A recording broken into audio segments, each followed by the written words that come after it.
Hello YouTube, we are doing something fun today. We're going to be talking about the best cards from every set that came out in 2024. Let's get into it.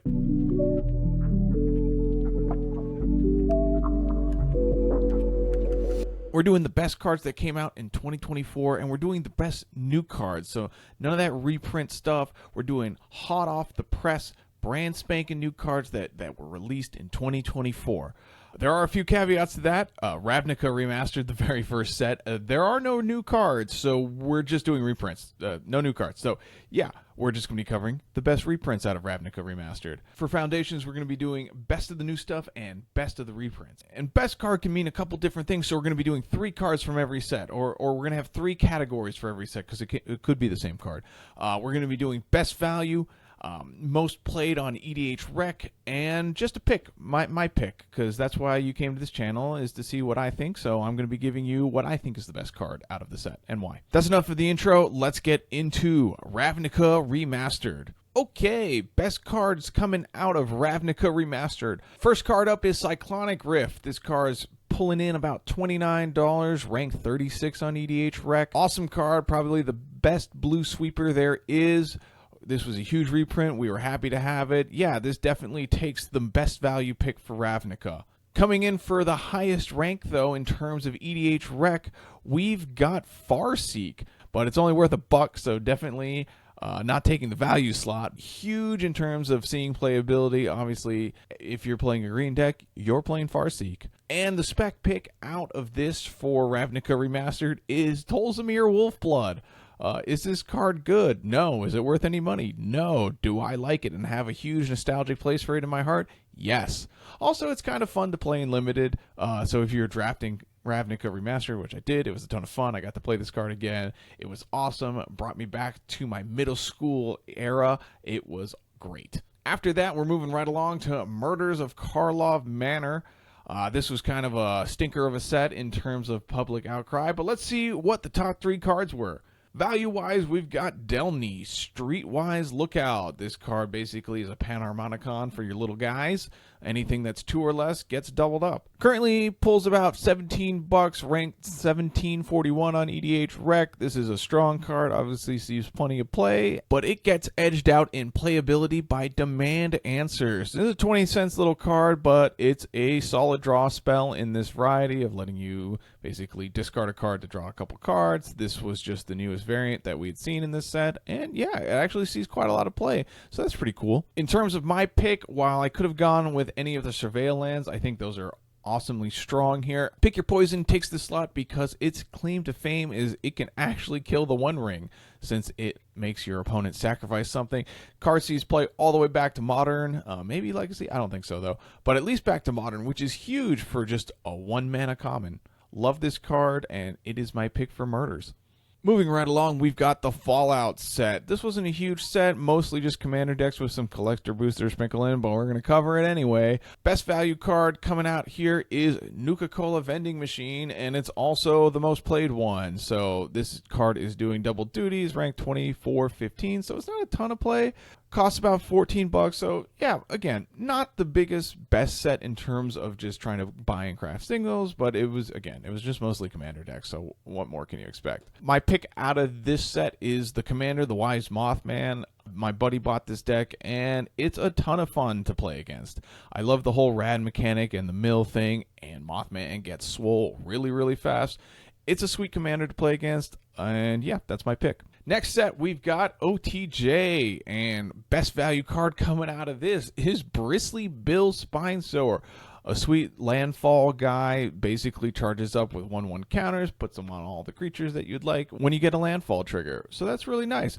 Card is currently going for $28, which is pretty high given that he's just like a little landfall guy. Doesn't see any constructed play. It's mostly just commander players looking for this. But the highest ranked card, and we have to sink pretty low in the rankings here to find a non-reprint, but it's Insatiable Avarice, and who would have thought it would have just been a tutor? So this is any card, really. It also lets you draw if you pump a bunch of mana into it, so you can theoretically tutor the card you want to the top and then draw it, because you have to do the things in mode order. My pick, however, is the one, the only, Slick Shot Show Off. This is an awesome new prowess, well, kind of prowess threat, but it's a prowess creature, essentially. Basically, you cast any non-creature spells, this guy gets +2/+0. He's got haste, he's got flying. You can plot him if you think your opponent's holding up removal, so you can kind of dodge any sort of sorcery speed board wipe or anything like that. He gets huge out of nowhere. A few spells cast and you're dealing 9 damage. Oh my god, this is an awesome pick. Definitely was a huge boost to red aggro style decks, and that's what I play, so I love it, and it's my pick for this set. After that, we've got one of the big boys of this year. We've got Modern Horizons 3.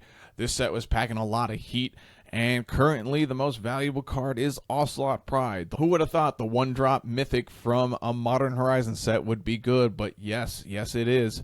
We've got Ocelot Pride coming in at $34, which is actually pretty low compared to when Ragavan was at the peak of his time. He was hitting almost like $80. But regardless, that is the #1 card in terms of value coming out of Modern Horizons 3. The most played card, however, is actually an MDFC. It's Sink into Stupor. This card sees play in Modern. It sees play in Legacy. It's basically a free untapped land. Everyone is running it. If you are in blue, this is an instant include. I put Sink into Stupor into any deck as long as I have extra copies of it lying around. My MH3 pick is something a little different, though. It's a little guy, Psychic Frog.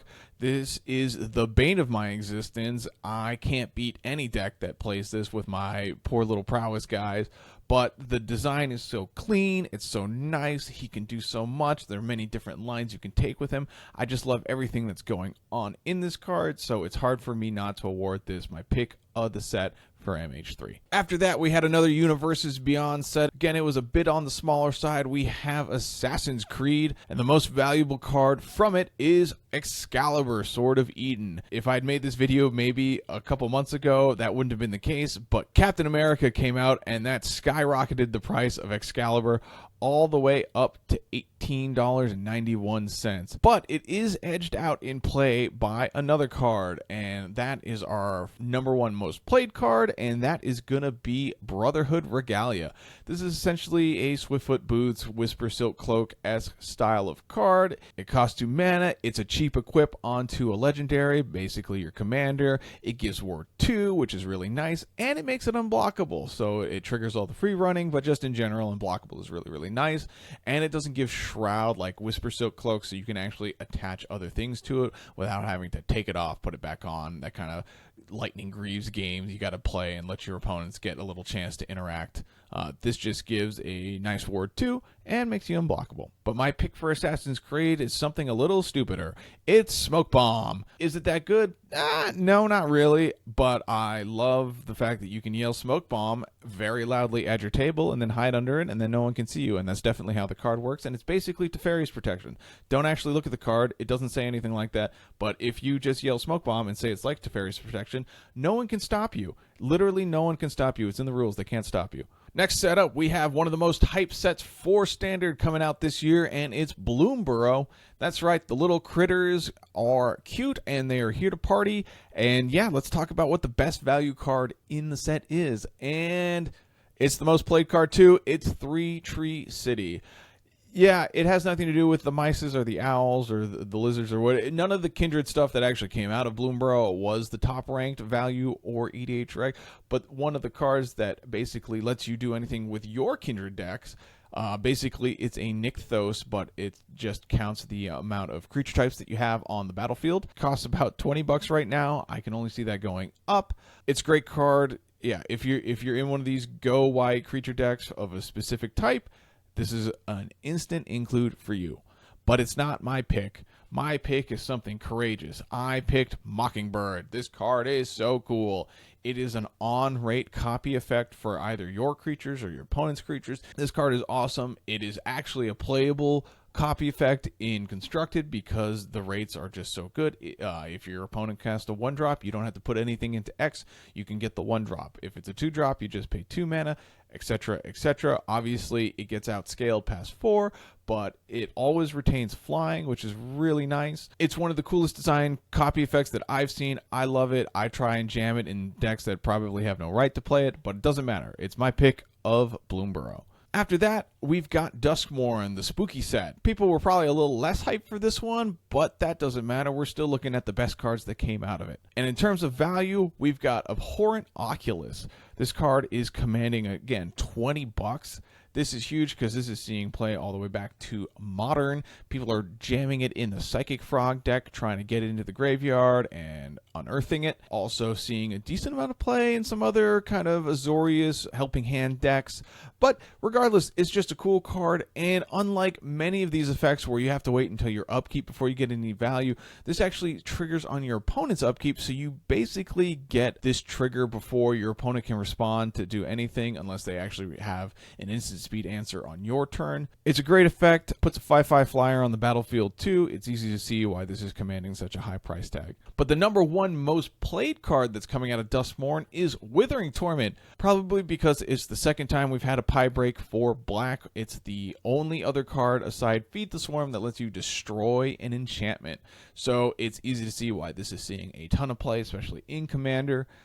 Because, yeah, black just needed more of this effect, and people are eager to put it in their decks. But it's not my pick. Again, I'm picking something a little weirder, just stuff that I thought was cool. I'm picking Kaido, Bane of Nightmares. This is a planeswalker that you get to ninjutsu into the battlefield. And it does cool stuff too, but it could literally do nothing, and I would just still love it because ninjutsuing a planeswalker onto the battlefield is just really, really cool, and it also gets hexproof and stuff. It's sweet. I love this card. I think it's great design. I enjoy when we get a cool planeswalker effect like this, or, you know, I think the previous one that was really neat was Wandering Emperor because it had flash.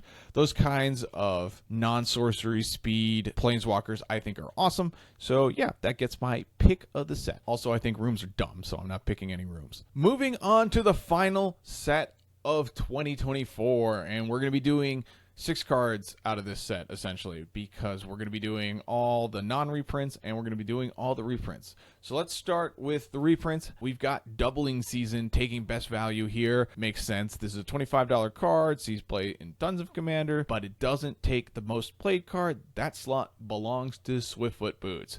The classic, I am included in every single precon card. You get handed this when you say, hey, have you heard about Commander? Yeah? Here's a Swiftfoot Boots. That's how ubiquitous this card is. It's in every precon. It's solid. It's good commander protection. Can slot into any deck that wants it. Swiftfoot Boost. It's ranked 12 on EDHREC. Yeah, it sees tons and tons of play. But my pick for coolest reprint, or what I just think was the best reprint, is Progenitus.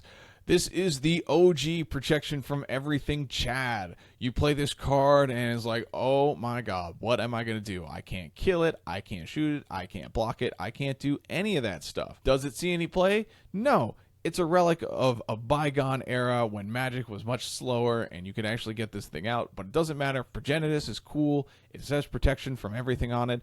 That's just style points right there. If you can win in 2024 with Progenitus, please do it. It's awesome. And then finally, we've got the brand new cards coming in Foundations, and the highest value one is Bloodthirsty Conqueror. Why? Because it's a combo piece. This card lets you go infinite with another card that basically, as soon as you gain life, you can drain your opponent infinitely. That's why this card is commanding $26 if you're looking to snag it. But it's not the most played card because they printed a sweet new blackboard wipe, and it's Blasphemous Edict. If there are 13 creatures out on the battlefield, this card costs 1 mana, and it makes everyone sacrifice 13 creatures. It's awesome. But it's not my pick.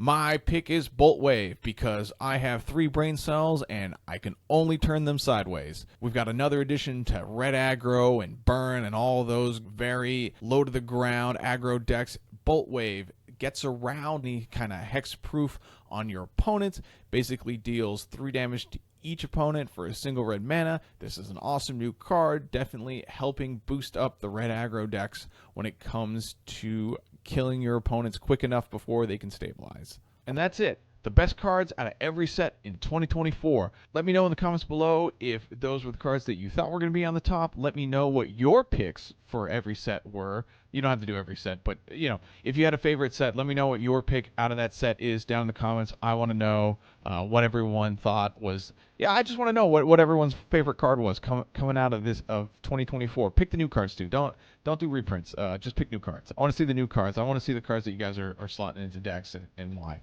Hopefully you enjoyed this. I know this is a little different from what we normally do on this channel, but I want to talk more different types of metrics, not just the secret layers, although we will be talking about the new secret layer commander deck that's going to be coming out soon. So if you want to see that video, please subscribe and you'll get a notification when I put that out. See you in the next one. Bye.